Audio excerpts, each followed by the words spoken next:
Ya, Assalamualaikum warahmatullahi wabarakatuh. Ya, kita mengingat kembali mengenai bagaimana cara membuat refleksi diri. Jadi pada modul etika dasar ini, semua mahasiswa diharapkan mampu buat refleksi diri. Jadi kita ulang kembali untuk mengingatkan bagaimana cara membuat refleksi diri. Nah, jadi refleksi diri ini adalah suatu proses melihat kembali pengalaman belajar untuk mengidentifikasikan apa yang telah dipelajari, apa yang belum dikuasai, serta bagaimana rencana pengembangan diri selanjutnya berdasarkan kebutuhan yang sudah kita identifikasi. Jadi refleksi diri ini karena namanya refleksi diri, dia sangat personal. Pasti berbeda-beda pengalaman belajar yang dihadapi oleh seseorang dibandingkan dengan orang lain. Nah, refleksi diri ini merupakan suatu kemampuan atau kompetensi dasar bagi seorang dokter. Karena dia termasuk dalam kompetensi mawas diri yang termasuk ke 7 eh, kompetensi dasar seorang dokter. Nah, dengan menerapkan kompetensi mawas diri ini, maka tujuannya adalah penerapan keterampilan belajar sepanjang hayat. Nah, untuk menjadi dokter, kita tidak berhenti setelah kita mendapatkan gelar, tapi kita akan lanjut kembali belajar sepanjang hayat sesuai dengan perkembangan iptek yang berkembang. Nah, refleksi diri ini merupakan suatu perilaku aktif dan sadar. Jadi, eh, kita melakukannya itu paham dengan apa yang akan kita kerjakan. Dan dia memiliki proses melihat diri sendiri. Jadi, tergantung pengalaman diri sendiri ya. Kemudian melihat pengalaman itu, kita juga melakukan analisis secara kritis. Mengapa hal tersebut terjadi? Bagaimana kalau misalnya itu suatu pengalaman buruk, bagaimana suatu saat saya tidak hal ini. Kalau itu suatu pengalaman baik, bagaimana ya supaya saya bisa meningkatkan pengalaman ini atau bagaimana saya bisa mendapatkan pengalaman ini lagi. Kemudian dia berkaitan dengan pengalaman yang telah dijalani. Pengalaman itu banyak ya, bisa kita rasakan, kita alami, atau kita baca, kita lihat, itu termasuk pengalaman. Kemudian dia melibatkan bukan hanya keterampilan, tapi juga melibatkan kompetensi dalam refleksi ini merupakan sikap mawas diri dan juga lifelong learning. Nah, apanya yang perlu kita refleksikan? Mengapa kita perlu merefleksikan? Jadi refleksi ini memiliki proses, proses nama COP and Pry Learning Cycle. Jadi dalam proses refleksi ini kita merefleksikan suatu pengalaman. Pengalaman ini mengapa terjadi? Jadi dalam pengalaman yang kita ambil itu mengapa hal tersebut terjadi? Kenapa dia perlu kita refleksikan? Seberapa buruk dia terjadinya? Apa yang sudah pernah saya lakukan sehingga pengalaman itu eh, tidak terjadi. Kemudian balik lagi, apa kesimpulan kita? Apa pelajaran yang bisa diambil dari pengalaman tersebut? Misalnya nggak lulus di suatu modul, apa sih refleksinya? Mengapa hal tersebut terjadi? Misalnya banyak nongkrong, misalnya orang lain belajar, tidak belajar. Misalnya orang aktif dalam diskusi, nggak aktif dalam diskusi. Nah, mengapa hal tersebut terjadi? Banyak hal. Misalnya, ya karena sulit berkonsentrasi, sulit fokus. Nah, kenapa sulit fokus? Misalnya ngantuk di dalam kelas. Kenapa ngantuk? Ternyata suka minuman kopi-kopian yang ini. Jadi malamnya dia nggak bisa tidur cepat. Baru bisa tidur jam 2 jam 3. Ya otomatis dia paginya ngantuk gitu atau siangnya ngantuk, malamnya dia begadang terbalik gitu ya dunianya. Nah, bagaimana caranya atau rencananya agar tidak fokus tadi yang menyebabkan nilainya turun, menyebabkan dia nggak konsentrasi, itu tidak terjadi lagi. Apa sih rencananya? Misalnya mulai mengubah habit. Apa habit yang mau diubah harus detail gitu. Jangan cuma sekedar introspeksi. Saya yakin orang dewasa itu melakukan introspeksi. Baik itu introspeksi harian gitu atau introspeksinya kalau misalnya lagi ada acara gitu ya. Atau pada saat dia menerima rapor, menerima IPK gitu, dia pasti melakukan introspeksi. Tapi introspeksi diri saja itu tidak cukup. Adik-adik harus melakukan refleksi diri. Karena dari refleksi diri itu, adik-adik bukan hanya belajar dari pengalaman tersebut, tapi juga ada action plan-nya, ada rencana ke depan bagaimana supaya pengalaman itu kalau buruk nggak terjadi lagi. Kalau misalnya itu baik, bagaimana itu bisa meningkat dan mengembangkan pengalaman tersebut. Nah, seperti itu kenapa kita perlu melakukan refleksi diri. Nah, bagaimana proses refleksi diri tersebut? Prosesnya itu kita membuat pertanyaan atau mempertanyakan ke dalam diri kita pengalaman apa yang mau saya lakukan refleksi. Nggak semua pengalaman mungkin ada yang berkesan, ada yang kurang berkesan. Nah, yang paling berkesan saja. Yang paling berkesan itu bisa mengenai suatu ide, suatu perilaku, suatu perasaan, atau pengalaman. Yang mana? Pilihlah satu pengalaman tersebut. Pilihlah satu pembelajaran tersebut. Pilihlah perasaan. Tapi kenapa ya? Apa yang terjadi sebenarnya? Jadi kita sehingga dalam pikiran ada yang kusut gitu ya, tugas banyak, tugas belum dilakukan, ini teman ngajak ngumpul, ini ternyata saya harus ngelakuin ekstrakurikuler, kegiatan di di BEM banyak, di sini banyak, apa sih yang harus saya lakukan terlebih dahulu. Nah, kalau misalnya lagi berkecamuk seperti itu, adik bisa melakukan refleksi diri. Lihat kembali. Kemudian adik-adik mempertanyakan, mengapa hal tersebut terjadi? Kenapa sih bisa terjadi kejadian tersebut? Lihat kembali pengalaman tersebut. Apa yang terjadi? Mulai dari aspek diri pribadi ataupun itu berhubungan dengan eksternalnya, dengan orang lain atau situasi yang tertentu gitu, yang mempengaruhi pengalaman tersebut. Kemudian adik-adik tanyakan, apa yang saya pelajari dari pengalaman tersebut? Kemudian, kalau misalnya itu pengalaman buruk, tentu adik-adik akan berharap ya tidak pernah terjadi lagi. Cukup jatuh ke lubang yang sama itu ke lubang itu satu kali, jangan sampai jatuh di lubang yang sama dua kali. Nah, bagaimana supaya tidak jatuh ke lubang yang sama dua kali? Tentunya harus ada action plan ya, ada rencana, ada komitmen baru, ada komitmen untuk berubah, perspektif baru, kesiapan untuk berubah.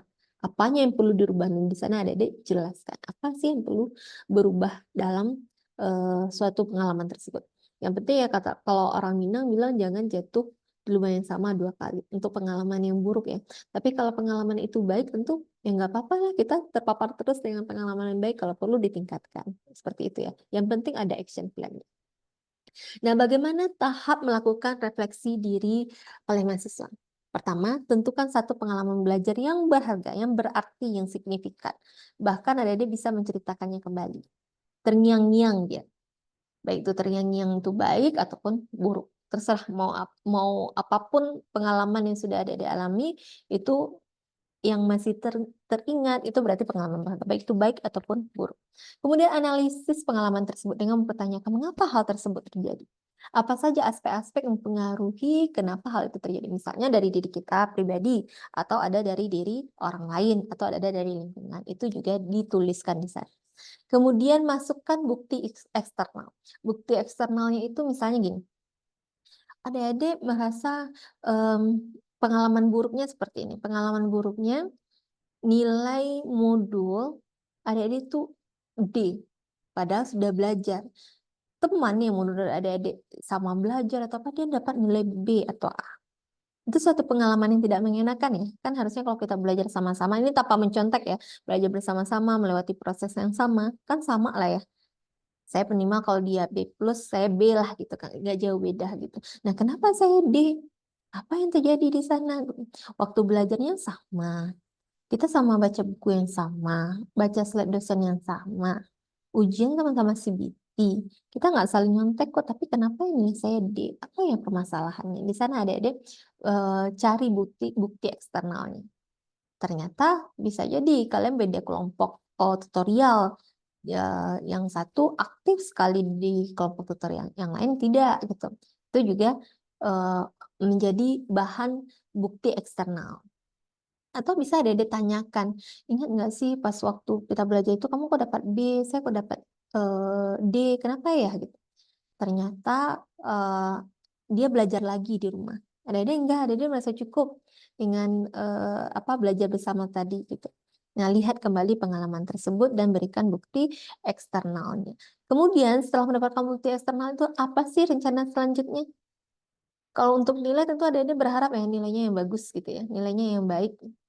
Tentu tidak mungkin ada orang berharap, ya sudahlah deh, nanti ditingkatkan lagi. Nah, kalau cuma sampai di sana itu baru introspeksi diri. Ditingkatkannya seperti apa? Apanya yang mau ditingkatkan? Jadi adik-adik harus detail dalam membuat refleksi diri. Sehingga rencana pembelajaran itu jelas bagaimana tahapannya. Itu kemampuan melakukan refleksi diri. Jadi dia mencakup refleksi diri ini memiliki beberapa komponen. Yang pertama, pengalaman yang relevan yang ada dipilih sendiri. Kemudian komponen refleksi. Jadi ada yang bisa dipelajari dari pengalaman tersebut. Jadi dalam memilih pengalaman itu, pilihlah pengalaman yang bisa adik-adik pilih. Baik itu menyangkut pembelajaran, baik itu menyangkut ke perubahan perspektif, perubahan sikap, perilaku, itu yang dipelajari. Kemudian tambahkan bukti eksternal, kemudian hubungkan dengan pengalaman sejenis sebelumnya. Sebelumnya saya belajar seperti ini juga. Ternyata nilai saya juga tidak baik gitu ya dibandingkan saya sudah belajar bersama dengan teman saya. Apa sih masalahnya di sana? Kemudian rencana belajarnya apa? Action plan-nya apa? Apa sih langkah-langkah apa yang mau ada direncanakan? Nggak bisa seperti ini ya, dapat keluar nilai IPK 2,5. Sudah nanti ditingkatkan lagi lah jadi 3 gitu. Nggak bisa seperti itu baru tahap introspeksi diri. Tapi gimana sih ningkatin jadi 3? Modul banyak yang jalan paralel, yang jalan dengan PBL. Apa yang mau ada dilakukan dulu? Bagaimana tahapan-tahapannya? Adik-adik sudah harus tahu mana yang kelemahan, mana yang kelebihan. Saya di hafalan kurang, tapi saya kinestetik oke. Kinestetik saya oke terus. Gitu. Bagaimana sih saya membuat hafalan ini menjadi ada aspek kinestetik? Berarti saya harus bicara keras nih. Kalau perlu saya seperti menghafal itu seperti teatrikal gitu. Saya berdiri, kemudian saya bicara keras sehingga banyak indera saya yang terlibat. Mungkin saya akan lebih paham dengan apa yang saya pelajari. Macam-macam ya, tergantung dengan pengalaman yang diambil tadi. Ini sebenarnya referensinya. Kemudian kita lanjut dengan apa yang harus ada dikerjakan di modul modul etika dasar ini. Ini kelihatan nggak? Nah, ini sudah 100%. Di modul etika dasar ini, adik-adik memiliki tugas individu. Apa tugas individunya? Membuat refleksi diri. Oke. Membuat refleksi diri karena ini merupakan bagian dari kompetensi mawas diri dan juga belajar sepanjang hayat. Tapi contohnya itu atau pengalaman itu berhubungan dengan etika dasar. Masalah etika. Jadi deskripsikan, pilihlah satu pengalaman yang mendeskripsikan pengalaman yang relevan dengan pemicu, yaitu masalah etika. Jangan masalah yang lain ya, bukan masalah pengalaman belajar atau apa, masalah etika. Kemudian masukkan komponen refleksi di sana. Mengapa hal tersebut, apa yang terjadi, mengapa hal tersebut terjadi, tambahkan bukti eksternalnya, kemudian apa yang bisa saya pelajari. Hubungkan dengan pengalaman sebelumnya. Itu yang harus ada dikerjakan. Ini ditulis, diketik dalam Microsoft Word, Time News Roman, ukuran font 12, tentunya harus ada identitas dulu ya, identitas. Kemudian kurang lebih diketik 2000 kata. Komponennya terdapat seperti ini. Tugasnya nanti dikumpulkan melalui Google Classroom yang akan diumumkan nanti oleh ketua modul. Bentuk luarannya adalah tulisan ya, tulisan narasi. Tentunya tiap orang beda-beda, tidak mungkin sama hasilnya. Penilaiannya seperti apa?